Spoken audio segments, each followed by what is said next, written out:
Hello students, welcome back again to BCC classes means Bart of Chemistry classes। तो students अभी तक हमने जो पढ़ा था क्लास 11th का chapter number 2 structure of atom में बोर मॉडल के बारे में डिस्कस कर लिया था।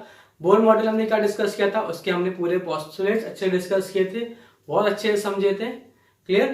तो आज हमें जो पढ़ना है टॉपिक वो पढ़ना success of Bohr model and जो बोर मॉडल में सक्सेस जो उनके जो पॉइंट्स थे, जो उन्हें पोस्टुलेट्स दिए थे और जो पॉइंट्स उन्होंने दिए थे एनर्जी रेडियस के बारे में, एटम के बारे में जो बताया था, हमें वो सक्सेस पॉइंट्स को पढ़ने हैं। और साथ में हमें क्या पढ़ना है, यहाँ पे हमें पढ़ना है उसकी लिमिटेशंस की, बोर मॉडल के कुछ लिमिटेशंस भी थे, तो हमें आज वो टॉपिक भी कवर करना है। तो स्टूडेंट्स चालू करते हैं आप अपना वीडियो आज का। आप पढ़ेंगे success of Bohr model and limitation of Bohr model. तो बने रहे वीडियो में और देखते रहिए एंड तक। चले स्टार्ट करते हैं।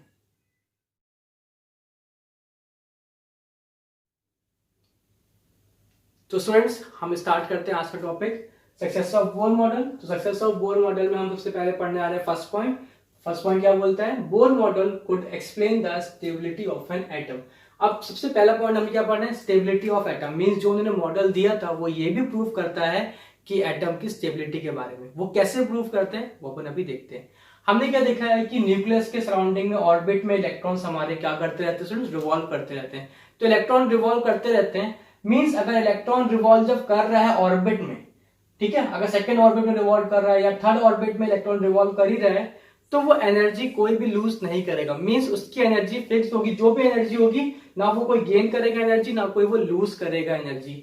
वो इलेक्ट्रॉन अपने ही सेम उसी ऑर्बिट में इलेक्ट्रॉन रिवॉल्व करता रहेगा, कोई भी एनर्जी का लूज वो नहीं करेगा जब तक वो उसी ऑर्बिट में रिवॉल्व कर रहा है। अब अगर मान लो वो एनर्जी, मान लो वो इलेक्ट्रॉन लूज करता है एनर्जी, तो इलेक्ट्रॉन अपनी एनर्जी तभी लूज कर पाएगा जब वो हायर एनर्जी से लोअर एनर्जी लेवल की तरफ मूव करेगा। मींस अगर हम बात करें हमारे पास दो एनर्जी लेवल है, suppose E is equal to 2 and E is equal to 3 और हमारा electron E is equal to 3 orbit में, it means the energy level of E3 is greater than E2। अगर हम ये बता रहे हैं तो अगर मान लो हमारा थर्ड ऑर्बिट में अगर इलेक्ट्रॉन है और थर्ड ऑर्बिट की एनर्जी E3 है वहां पे, तो इलेक्ट्रॉन सेकंड ऑर्बिट में तभी आ पाएगा। मींस अगर इलेक्ट्रॉन को सेकंड ऑर्बिट में आना है तो उसको यहां से एनर्जी क्या करनी पड़ेगी, रिलीज करनी पड़ेगी, है ना। एनर्जी क्या करनी पड़ेगी, रिलीज करनी पड़ेगी उसको, तभी वो इलेक्ट्रॉन जंप करके सेकंड ऑर्बिट में आ पाएगा, वरना नहीं आ पाएगा। और यहाँ पे एक और कंडीशन है कि सेकंड ऑर्बिट में आने के लिए यहाँ पे पहले से एक वैकेंट पोजीशन होनी चाहिए। अगर वहां पे वैकेंट पोजीशन नहीं है इलेक्ट्रॉन के लिए, वहां पे वैकेंट पोजीशन नहीं है, तो इलेक्ट्रॉन वहां पे जंप नहीं कर पाएगा। मींस इलेक्ट्रॉन हमारा जो भी इलेक्ट्रॉन एटम का, जो भी एटम का इलेक्ट्रॉन होगा वो उसी ऑर्बिट में रोटेट करता रहेगा। तो इससे ये क्या प्रूफ होता है कि ना वो एनर्जी लूज कर रहा है ना एनर्जी गेन कर रहा है। अगर उसी ऑर्बिट में है तो ये हमारा एटम स्टेबल है। और दूसरी चीज, अगर जब भी एटम की अगर एनर्जी रिलीज हो रही है और एटम लोअर एनर्जी की तरफ बढ़ रहा है तो एटम स्टेबल है। मींस अगर लोअर एनर्जी का होता है तो उसको स्टेबिलिटी की तरफ बढ़ता है एटम और स्टेबल बनता है ना। तो बोर मॉडल का फर्स्ट पॉइंट क्या एक्सप्लेन करता है कि bore model could explain the stability of an atom. Means अगर इलेक्ट्रॉन हमारा अगर सेम ऑर्बिट में रिवॉल्व करेगा तो वो कोई भी एनर्जी लूज नहीं करेगा, जो कोई भी एनर्जी रिलीज नहीं करेगा, वो वैसे ही वहीं पे रोटेट करता रहेगा। ठीक है स्टूडेंट्स, तो आई होप आपको समझ में आया होगा पॉइंट। हम इसके बाद डिस्कस करते हैं हमारा सेकंड पॉइंट। चलिए देखते हैं हम second point, success of Bohr model.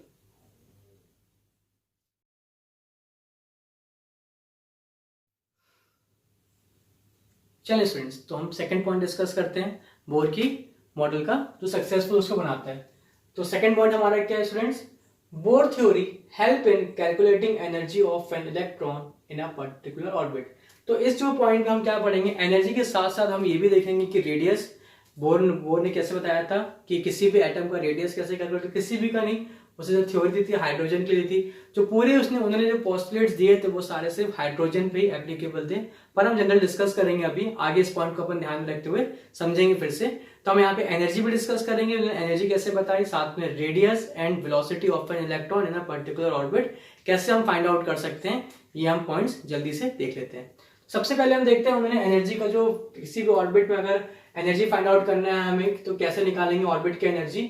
तो En stands for, n stands for number, किस ऑर्बिट की बात चल रही है, n इज इक्वल टू 1 2 3 4, जिस भी ऑर्बिट की वैल्यू बात चल रही है तो वो हमारी यहाँ पे वैल्यू होगी is equal to minus k square 2 pi square m e की power 4 and n square h square. Okay, तो ये इसमें से m क्या है हमारा मास ऑफ इलेक्ट्रॉन, e क्या है चार्ज ऑफ इलेक्ट्रॉन, h क्या है प्लैंक्स कांस्टेंट और k क्या है कूलम्ब्स लॉ कांस्टेंट। और हम सबकी वैल्यू पुट करते हैं, हम ये सारी वैल्यू पुट करेंगे तो हमारे पास जो एनर्जी का जो हमारा एक्सप्रेशन बनेगा वो बनेगा -2.178 into 10 to the power -18 z square by n square joules per atom. मतलब एक एटम की बात चल रही है, एक एटम की ऑर्बिट की। और अगर बात करें नेक्स्ट तो -13.6 z square n square electron volt per atom. और सेम अगर यही फॉर्मूला अगर हम देखें En is equal to -1312 z square by n square kilo joules per moles. Means हमने तीनों के फॉर्म में joules per atom, electron volt per atom और किलो जूल पर मोल के फॉर्म में भी हमने तीनों फॉर्मूले देख लिए कि तीनों के टर्म्स में जो भी यूज करना हो वहां पे वो यूज कर सकते हैं। जिस भी फॉर्म में बोलेंगे निकालने के लिए न्यूमेरिकल में, उस फॉर्म में हम इसको निकाल सकते हैं वैल्यू। तो हम तीनों ही एक्सप्रेशन हम यूज कर सकते हैं। तो हमने तीनों एक्सप्रेशन यहाँ पे लिख दिए है ना। तो ये हमारा क्या है जनरली एनर्जी, किसी भी ऑर्बिट में एनर्जी को कैलकुलेट करने का फॉर्मूला है। वेयर हमारा एन क्या है, एन हमारा क्या है ऑर्बिट के बारे में बताता है, किस ऑर्बिट पे चल रहे हैं है ना। एन क्या है ऑर्बिट नंबर।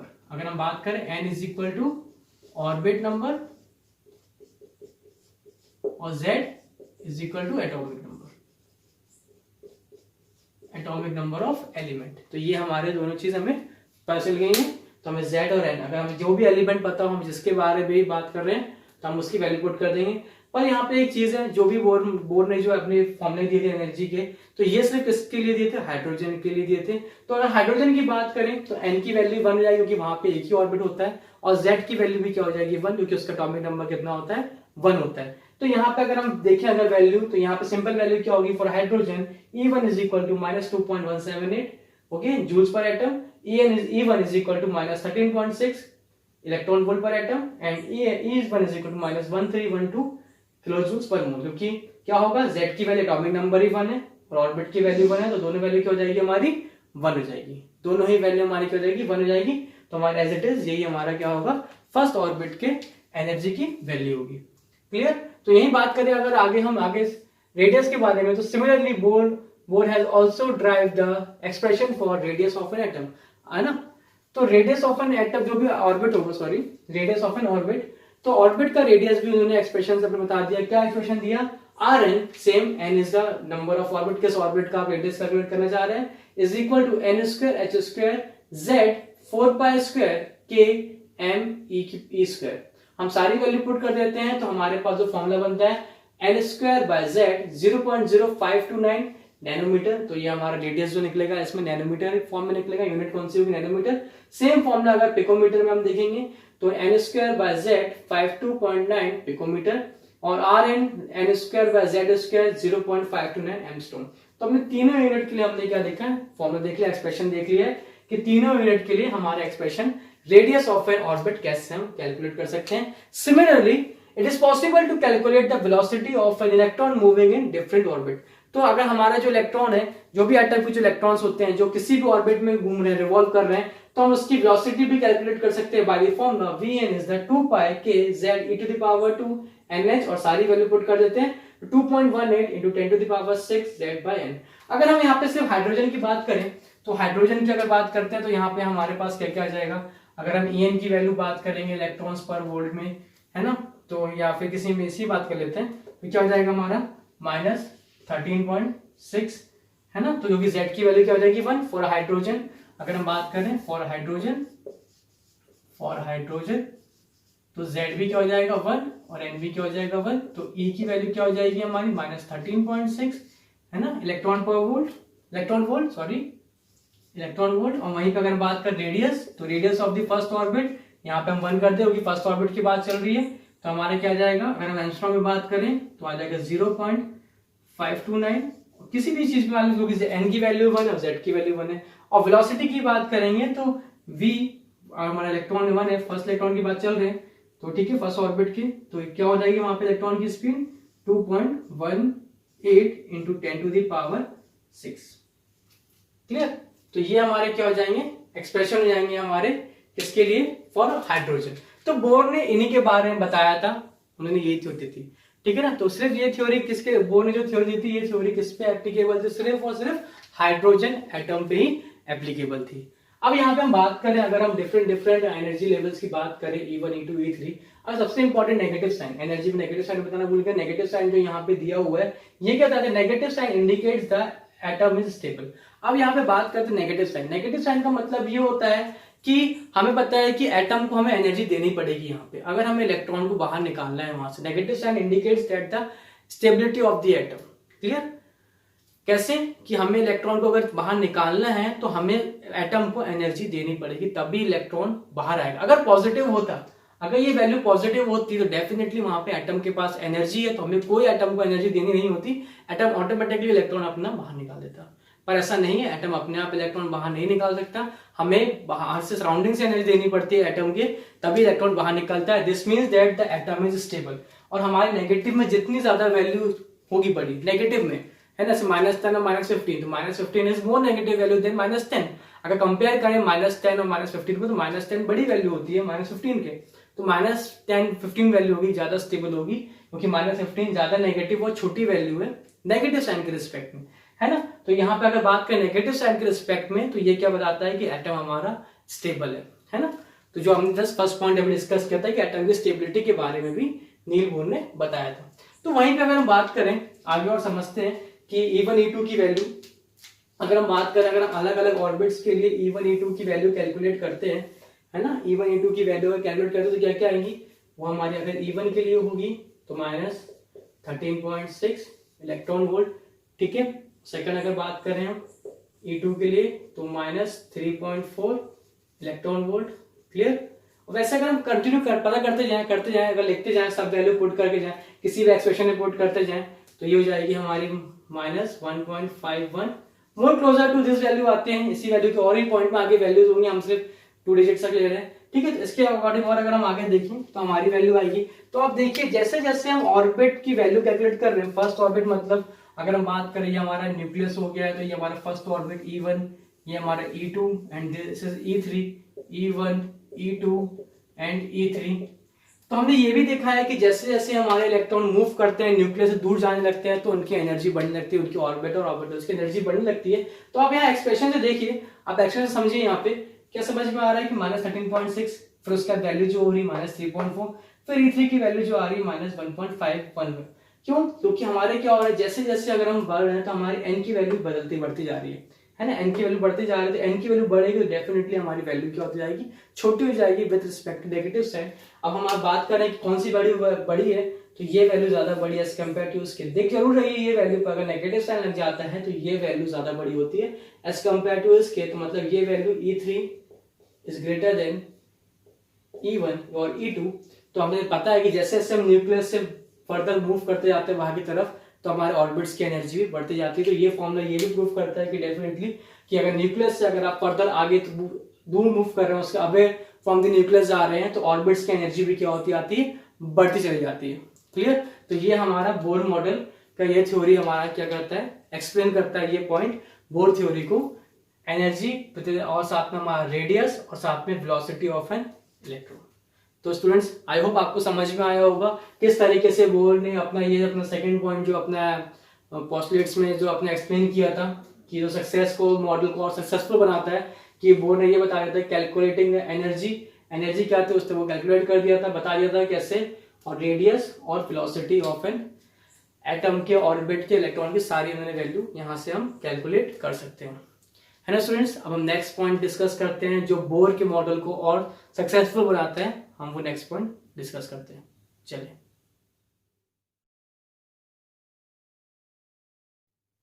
स्टूडेंट्स, तो हम डिस्कस करते हैं अगला टॉपिक जो हमारे बोर के मॉडल को और सक्सेसफुल बनाता है। तो वो पॉइंट क्या है, bore model could explain the atomic spectrum. Atomic spectrum हम जानते हैं कैसे फॉर्म करता है, जब भी कोई भी एटम होता है, एटम में जो इलेक्ट्रॉन्स होते हैं जो ऑर्बिट्स में होते हैं, जब इलेक्ट्रॉन जब लोअर एनर्जी से हायर एनर्जी तरफ चले जाता है, और उसके बाद जब वो दोबारा हायर एनर्जी स्टेट से वापस दोबारा लोअर एनर्जी स्टेट पे आता है, मीन सपोज अगर लोअर एनर्जी स्टेट हमारी ग्राउंड स्टेट है और वो हायर एनर्जी स्टेट मतलब एक्साइटेड स्टेट में पहुंच जाए, तब क्या होगा, वो एक्साइटेड स्टेट से दोबारा उस लोअर एनर्जी लेवल स्टेट पे या ग्राउंड स्टेट पे आएगा, तब उसको उतनी ही एनर्जी फिर से क्या करनी होती है, रेडिएट करनी होती है। जब रेडिएट करते हैं तो वो किस फॉर्म में होती है, रेडिएशन के फॉर्म में होती है, लाइट के फॉर्म में होती है।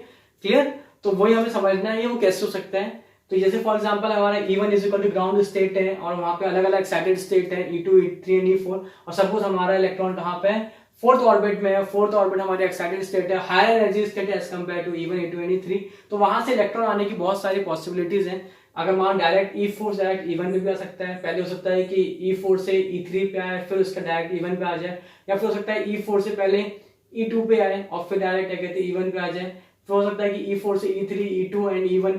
और ये बहुत सारी पॉसिबिलिटी हो सकती है कि इलेक्ट्रॉन कैसे कैसे हमारे दोबारा उस ग्राउंड स्टेट में आ सकता है, कि अगर इलेक्ट्रॉन हमारे जंप करके ग्राउंड स्टेट से एक्साइटेड स्टेट तक गया हो। तो ऐसी बहुत सारी पॉसिबिलिटीज हैं, पर हमें ये पता है कि जब भी इलेक्ट्रॉन हमारा हायर एनर्जी से लोअर एनर्जी की तरफ आता है तब वो क्या करता है, रेडिएशन एमिट करता है ना, in the form of light या रेडिएशन हम इसको बोलते हैं। तो अब बात करते हैं आगे। हमको पता है कि हमारा एक फोटोन की एनर्जी कितनी होती है, is equal to H mu होता है। अगर हम बात करें दो एनर्जी लेवल्स की, है ना, एनर्जी लेवल्स की बात चल रही है, तो वहां पे हम क्या करते हैं, डिफरेंस लेते हैं, E2 minus E1 is equal to H mu, और E2 minus E1 is equal to mu by H नीचे आ जाएगा। सिर्फ अगर यही फॉर्मूला अगर हम वेवलेंथ के टर्म्स में निकालें तो क्या हो जाएगा हमारा, C by lambda, mu is equal to C by lambda होता है, तो 1 by lambda is equal to SC हमारा यहाँ चले जाएगा। क्लियर। और यही हमारा क्या होता है, चेंज इन एनर्जी भी होता है। E2 माइनस E1 को हम क्या ले सकते हैं, is equal to del E भी बोलते हैं।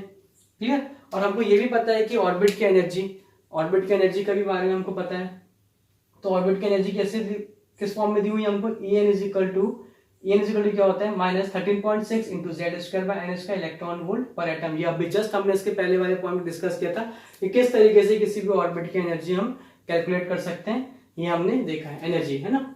तो बात करते हैं, अगर हम बात करें किसी भी दो ऑर्बिट को ले लें तो En1 is equal to minus 13.1 Z square by एन1 स्क्वायर इलेक्ट्रॉन वोल्ट, और सेम अगर बात करें तो यहाँ पे n2 स्क्वायर जाएगा। तो ये हमारे दो एनर्जी लेवल्स के बीच की एनर्जी होगी, और इनका डिफरेंस क्या होगा, इनका डिफरेंस होगा E2n minus E1n, higher energy minus lower energy in terms of frequency, in terms of wavelength. Clear. अगर हम फॉर्मूला कैलकुलेट करें इन टर्म्स ऑफ फ्रीक्वेंसी और वेवलेंथ के टर्म्स में, तो डेल इज इक्वल टू क्या हो जाएगा, H mu is equal to minus, हमने पहले E2 जो की वैल्यू रख दी और फिर E1 की रख दी, तो जब ब्रैकेट ओपन होगा तो माइनस माइनस प्लस हो जाएगा, और हम इसको माइनस साइन इधर पे मतलब इसको एक्सप्रेशन को चेंज कर देंगे तो हमारा क्या हो जाएगा, जब हम इसमें से कॉमन निकालेंगे 13.6 बाय जेड स्क्वायर कॉमन आ जाएगा, तो यहाँ पे क्या बचेगा 1 by N square minus 1 by n2 square, क्योंकि n2 हमारा क्या है, ये माइनस एन वाली टर्म हमारी यहाँ आ गई है और ये पॉजिटिव वाली टर्म हमने यहाँ ले ली है, तो n1 स्क्वायर पहले होगा और n2 स्क्वायर बाद में आ गया।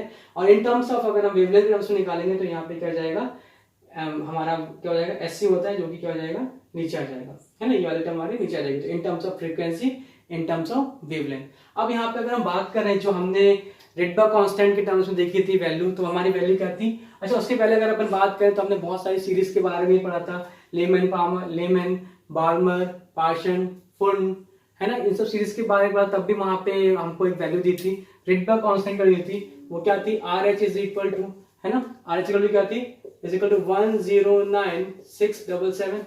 ठीक है, ये वैल्यू थी हमारी। क्लियर। तो ये RH की वैल्यू है। अगर हमारा फॉर्मूला देखें तो हमारा फॉर्मूला मोर क्लोजर है, तो ये वैल्यू अगर हम कैलकुलेट करने, यहाँ पे हम सारी वैल्यू पुट कर दें इस जगह पे या इस जगह पे सारी वैल्यू पुट कर दें, तो ये वैल्यू हमारी मोर क्लोजर टू हमारी RH की वैल्यू होती है, क्योंकि क्या होती है, रिडबर्ग कांस्टेंट। तो हमारा ये पोस्टुलेट ये प्रूव करता है कि हमारे थ्योरी किस पे, रेडिएशंस वाली थ्योरी को प्रूव करता है कि जो हमारे स्पेक्ट्रम फॉर्म हो रहा है, जो एनर्जी लेवल है, तो ये भी हमारी थ्योरी क्या करती है, प्रूव करती है। तो स्टूडेंट्स से अपन इस पॉइंट से ये चीज प्रूव कर सकते हैं कि जो रिडबर्ग की जो वैल्यू, जो रिडबर्ग का जो थ्योरी था, वो हमारे बोर के वैल्यू से हमारे काफी कुछ मिलता जुलता है, मतलब पूरा वही का वही एक्सप्रेशन हमें मिल गया। क्लियर। अगर सेम अगर अपन हाइड्रोजन की बात करेंगे तो यहाँ पे अगर हम क्या करेंगे, Z की वैल्यू 1 पुट कर देंगे तो हमारा ये हाइड्रोजन का एक्सप्रेशन जाएगा, और किसी और दूसरे एलिमेंट की बात करेंगे तो Z की वैल्यू, जिस भी एलिमेंट की अगर बात कर रहे हैं उसका एटॉमिक नंबर पुट कर देंगे तो यहाँ पे हमारी वो वैल्यू आ जाएगी। आई होप आपको समझ में आए होंगे उसके तीनों सक्सेसफुल जो पॉइंट्स थे, जो बोर के मॉडल को और ज्यादा क्या कर रहे थे, प्रूव कर रहे थे कि बोर का मॉडल सक्सेसफुल कितना बनाया इन तीनों पॉइंट ने, ये हमने आज डिस्कस किया। आई होप आपको अच्छे समझ में आया होगा। ओके स्टूडेंट्स, चलें।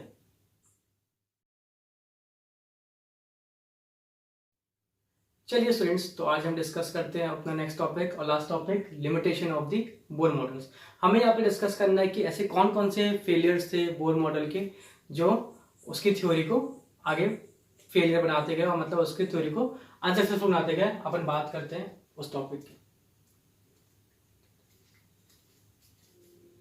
चलिए स्टूडेंट्स, तो हम डिस्कस करते हैं next topic, limitation of the Bohr model. Means ऐसे कौन से पॉइंट्स थे जो बोर मॉडल की थ्योरी को क्या कर रहे थे, फेल कर रहे थे। तो देखते हैं वो पॉइंट्स जल्दी से। Bore model could not explain the spectra of atom containing more than one electron. Means इनका जो फर्स्ट पॉइंट है कि बोर मॉडल वो स्पेक्ट्रा को नहीं समझा पा रहा था जिसके जो एलिमेंट के पास एक से ज्यादा इलेक्ट्रॉन थे। मींस वो सिर्फ हाइड्रोजन के स्पेक्ट्रा के लिए था, बाकी किसी और एलिमेंट के लिए। तो बाकी भी बहुत सारे एलिमेंट्स है जो अपने स्पेक्ट्रा या फिर इनका इलेक्ट्रॉन जब हायर एनर्जी से लोअर एनर्जी पा रहा था, रेडिएशन एमिट कर रहा था, तो उसके बारे में कोई थ्योरी नहीं। मतलब वो ऐसा क्यों हो रहा है, हाइड्रोजन में हो रहा है, ठीक है, मान लिया एक ही इलेक्ट्रॉन है, एक ही ऑर्बिट है, हायर से लौट के आ गया, पर इसके पास एक से ज्यादा इलेक्ट्रॉन है, तब ये पॉइंट वो एक्सप्लेन नहीं कर पा रहा था ये थ्योरी कि ये कैसे हो रहा है।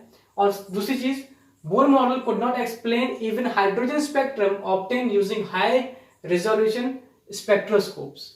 मींस जब इसी हाइड्रोजन स्पेक्ट्रम को ये स्पेक्ट्रोस्कोप से देखा गया तो वहां पे जो स्पेक्ट्रम्स मिल रहे थे हमको, तो वहां पे और क्लोज लाइन हमको मिल रही थी। तो बोर मॉडल ये नहीं बता पाया था, समझा पा रहा था कि वो क्लोज लाइन जो बहुत पास पास मिल रही है, जब हाई रेजोल्यूशन में देखा गया उन स्पेक्ट्रम्स को, है ना, रेजोल्यूशन में, तो ये समझा नहीं पाया कि वो मतलब एक्सप्लेन नहीं हो रही थी थ्योरी कि ये ऐसा क्यों है, ठीक है, और क्लोज लाइन्स क्यों है। Next point, it was observe that in the presence of electric and magnetic field each spectrum lines get split into closed space line। Means इस पॉइंट का मतलब ये कि अगर हमारा ये एक स्पेक्ट्रिक लाइन है, तो जब हम इसमें अगर मैग्नेटिक और इलेक्ट्रिक फील्ड के प्रेजेंस में लेके आते हैं, एक बार मैग्नेटिक फील्ड के प्रेजेंस में लाते हैं और एक बार इलेक्ट्रिक फील्ड के प्रेजेंस में लाते हैं, तो ये स्पेक्ट्रम लाइन्स क्या हो रही है और उसमें क्लोजली ये स्प्लिट जा रही है, बहुत ही पास पास क्लोजली लाइन इसमें क्या हो रही है, स्प्लिट्स हो रही है, ठीक है। और जनरली अगर अपन बात करें splitting of line in electric field, ये इन्होंने दिया था स्टार्क इफेक्ट, और splitting in line in magnetic field वो जो था हमारा जीमन इफेक्ट। तो ये दोनों अलग अलग इफेक्ट है, इलेक्ट्रिक फील्ड का Stark effect and magnetic field का जीमन इफेक्ट है। तो ये इस तरीके से हमारे स्पेक्ट्रम जो मैग्नेटिक और इलेक्ट्रिक फील्ड में आने पर जो हमारे स्प्लिट हो रहे हैं, ये भी थ्योरी नहीं दे पाया, समझा पाए कि ऐसा क्यों हो रहा है, इलेक्ट्रिक और मैग्नेटिक फील्ड में हमारा स्पेक्ट्रम जो लाइन है वो क्यों हमारी स्प्लिट हो रही है। ठीक है स्टूडेंट, आपको समझ में आया होगा। Next, De Broglie, the French physician, suggests that electron-like light has dual character। Means जैसे डी ब्रोगली ने हमने देखा भी था अभी है ना, कि क्या है, आगे हम पढ़ेंगे इस पॉइंट पर डी ब्रोगली की इस थ्योरी को, कि इन्होंने क्या थ्योरी दी थी कि जैसे हमारा मैटर है ना, डुअल कैरेक्टर है ना, हर पार्टिकल, लाइट भी हमारा डुअल कैरेक्टर होता है, आपने पढ़ा होगा पहले भी। तो ऐसे wave nature as well as particle nature, तो उन्होंने बोला कि इलेक्ट्रॉन भी एक पार्टिकल है, तो ये भी डुअल कैरेक्टर होगा। पर बोर ने क्या किया, Bohr has treated electron as a particle. उन्होंने क्या किया, डुअल कैरेक्टर की थ्योरी बिल्कुल भी ध्यान में नहीं रखी और उन्होंने इस पॉइंट को बिल्कुल जरूरी नहीं समझा। मतलब यहाँ ये वाला पॉइंट बिल्कुल भी एक्सप्लेन नहीं हुआ कि इलेक्ट्रॉन डुअल कैरेक्टर शो है कि नहीं, इस पॉइंट को वो एक्सप्लेन नहीं कर रहा, इलेक्ट्रॉन भी कैसा पार्टिकल है, तो इलेक्ट्रॉन भी क्या होना चाहिए, हमारा डुअल कैरेक्टर शो करता है। तो ये उन्होंने यहाँ पे एक्सप्लेन नहीं की। नेक्स्ट हमारा हाइजेनबर्ग अनसर्टेनिटी प्रिंसिपल। तो हाइजेनबर्ग अनसर्टेनिटी प्रिंसिपल क्या है, उन्होंने क्या बताया, उन्होंने एक बोला कि del X and del P, del X हमारी क्या, del X is the uncertainty principle, uncertainty के बारे में आपको पता होगा, and del P is the uncertainty momentum. Clear. तो उन्होंने बोला अगर अनसर्टेनिटी पोजीशन है और अनसर्टेनिटी मोमेंटम है, दोनों का जब अपन मल्टीप्लिकेशन करेंगे तो कोई एक पॉजिटिव वैल्यू होगी जो h/4 पाई, एक कांस्टेंट वैल्यू h/4 पाई इसके इक्वल या उससे ग्रेटर होगी, हमेशा ही होगी, है ना। इसका मतलब क्या है, अनसर्टेनिटी पोजीशन, ये भी पॉइंट उन्होंने ध्यान में रखा। मोमेंटम हमारा क्या होता है, मास इनटू डेल वी। यहाँ पे मास को हम यहाँ पे कंसीडर नहीं कर रहे हैं डेल वी के डेल एम के फॉर्म में, क्योंकि मास बहुत स्लाइटली अनसर्टेनिटी होती है, मतलब मास कभी भी इतना चेंज नहीं हो सकता है। क्लियर। किसी भी इलेक्ट्रॉन या किसी पार्टिकल का मास में इतना वेरिएशंस कभी नहीं आता है, इसलिए यहाँ पे हमने एम लिया है और डेल वी हमारा वेलोसिटी। ठीक है। तो हम यहाँ बात करें del X into del P, तो उन्होंने बोला it is impossible to measure simultaneously, Heisenberg ने कहा कि it is impossible to measure simultaneously the position and momentum. आप एक साथ दोनों चीज नहीं निकाल सकते, position and momentum. For example अगर इलेक्ट्रॉन हमारा रिवॉल्व कर रहा है, तो ये हमारा इलेक्ट्रॉन है, तो हर सेकंड वो अपनी पोजीशन बदलेगा, हर सेकंड वो अपनी पोजीशन ही बदलेगा और साथ में मोमेंटम, अगर मूविंग पार्टिकल तो मोमेंटम भी चेंज कर रहे हो क्योंकि इसका मास भी है, तो कभी यहाँ है फिर यहाँ है फिर यहाँ है, तो आप हर एक सेकंड पे आप एक साथ उसकी पोजीशन और उसकी वेलोसिटी आप कैलकुलेट नहीं कर सकते हैं साइमल्टेनियसली। अगर हम इस पॉइंट पे बात करेंगे तो इस पॉइंट पे कुछ और आएगा और इस पॉइंट पे कुछ और आएगा, तो ये चीज वो एक्सप्लेन नहीं कर पाएगा क्योंकि बोर ने क्या कहा, अगर हम नील बोर की थ्योरी को याद करें थोड़ा सा, जो अभी हमने जस्ट पढ़ा इसके पहले, तो उन्होंने क्या किया, उन्होंने अपनी थ्योरी में उन्होंने एटम के जो ऑर्बिट्स हैं उनकी फिक्स्ड रेडियस की वैल्यू बता दी, आर की वैल्यू जो अभी हम डिस्कस की थी 0.529 n² और वहीं पे उन्होंने वेलोसिटी का भी एक्सप्रेशन दिया 2.18 × 10⁻⁶ इस फॉर्म में कुछ था, है ना, अपन ने जैसे अभी डिस्कस किया, तो उन्होंने सीधे सीधे एग्जैक्ट वैल्यू बता दी कि रेडियस इतना होगा और हमारी वेलोसिटी इतनी होगी अगर ऑर्बिट इस जगह पे प्रेजेंट होगा ऑर्बिट पे, है ना। और इन्होंने क्या बोला कि ये पॉसिबल ही नहीं है कि अगर दोनों ही चीज आप एक साथ निकालें, तो ये भी एक पॉइंट है सबसे ज्यादा मतलब जो प्रॉब्लम राइज किया इसी पॉइंट ने राइज किया जो बोर की थ्योरी को फेल करता था इस पॉइंट में। ठीक है, नेक्स्ट अभी हम ये दोनों टॉपिक अपने नेक्स्ट वीडियो में पढ़ेंगे समझेंगे, Heisenberg theory and de Broglie theory, हम अगला वीडियो हमारा इसी पे बेस्ड होगा। Next, Bohr could not explain the ability of the atom to form molecules and geometry and shapes of the molecule. Means कि जब एटम कंबाइन होकर molecule form कर रहे हैं वो ये भी नहीं बता पाए कि मॉलिक्यूल्स कैसे फॉर्म कर रहे हैं, क्यों मॉलिक्यूल फॉर्म हो रहा है ये भी नहीं बता पाए, और साथ में ज्योमेट्री, ज्योमेट्री मतलब कि उसका ओरिएंटेशन, जैसे फॉर एग्जांपल अगर हम बात करें सिंपल, अगर मीथेन की बात करें, CH4 की ही बात करें, है ना, तो मीथेन का स्ट्रक्चर कुछ इस तरीके से होता है, टेट्राहेड्रल स्ट्रक्चर होता है ना, क्लियर, कैसे होता है, टेट्राहेड्रल स्ट्रक्चर होता है, इजी लाइन डायग्राम बना है इस टाइप से। तो ये जो ज्योमेट्री फॉर्म या शेप फॉर्म हो रहा है इसके बारे में भी वो नहीं बता पाए थे, ये थ्योरी एक्सप्लेन नहीं कर पाए, तो ये हमारे कुछ बोर्ड मॉडल्स के, बोर्ड थ्योरी के फेलियर्स हैं। क्लियर, आई होप आपको स्टूडेंट समझ में आया होगा बोर्ड थ्योरी के बारे में, है ना। तो आज का वीडियो हम इतना रखते हैं, नेक्स्ट वीडियो में मिलेंगे de Broglie and Heisenberg uncertainty principal में, जो कि हम प्रूव करेंगे कि कैसे हमारे बोर्ड थ्योरी को डिस्कस करते हुए कि ये पॉइंट अराइज हुए थे। यहाँ पे अगर थोड़ा बहुत अगर आपको लगा हो कि हाँ नहीं पता है, तो हम अगले वीडियो में जरूर इसके बारे में और डिस्कस करेंगे। तब तक के लिए आप हमारे चैनल में बने रहें। Clear, thank you so much for watching my video. Students, be safe, अपने घर पे रहें, अच्छे से रहें और अपना और अपनी फैमिली का हमेशा ख्याल रखें। Okay students, all the best, thank you so much.